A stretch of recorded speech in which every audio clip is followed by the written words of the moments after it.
Така, в България няма пазарна икономика, има див капитализъм. Тук няма работодатели, а рабовладелци. В България няма средна класа. Тези, които се заявяват като такива, всъщност са малко по-добре заплатени чиновници или представители на свободните професии. Но това не е реална средна класа. Счетоводители, адвокати, IT специалисти и така нататък. Тези хора не разбират, че без реален бизнес, икономика и промишленост, те няма да имат клиенти. Следователно няма да имат и високи доходи. Пример, когато няма бизнес, кого ще обслужват счетоводителите и адвокатите? В едно общество всички са свързани. Ако работещи са бедни, няма да има и средна класа. Ще остане едрия капитал и наемните роби. Защото хората, работещи за средствата, с които покриват едва основните си нужди, са реално роби. Не вярвате ли? Ами, колко от вас могат да си позволят да не работят няколко месеца? Или половин година? Или една година?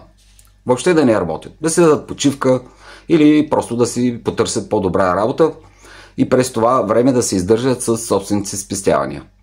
Ако не можете да си позволите да не работите една година, значи сте роби. Значи сте зависими от системата. Всъщност, повечето хора не могат да си позволят да не работят и 2 месеца. Зависимият човек не е свободен, той е роб. Системата ви заблуждава, че живеете добре.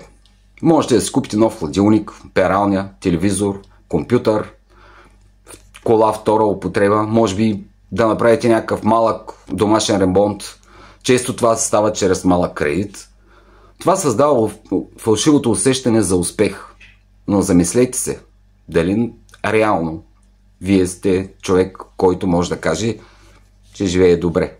Не сте. Всеки малък кредит ви заробва. Когато имате кредит свързан с някаква покупка или ремонт на вашето жилище, вие вече сте зависими от системата, от работодателя.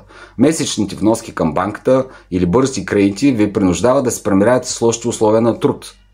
Ниската заплата, неофициалното удължено работно време и ред други злоупотреби.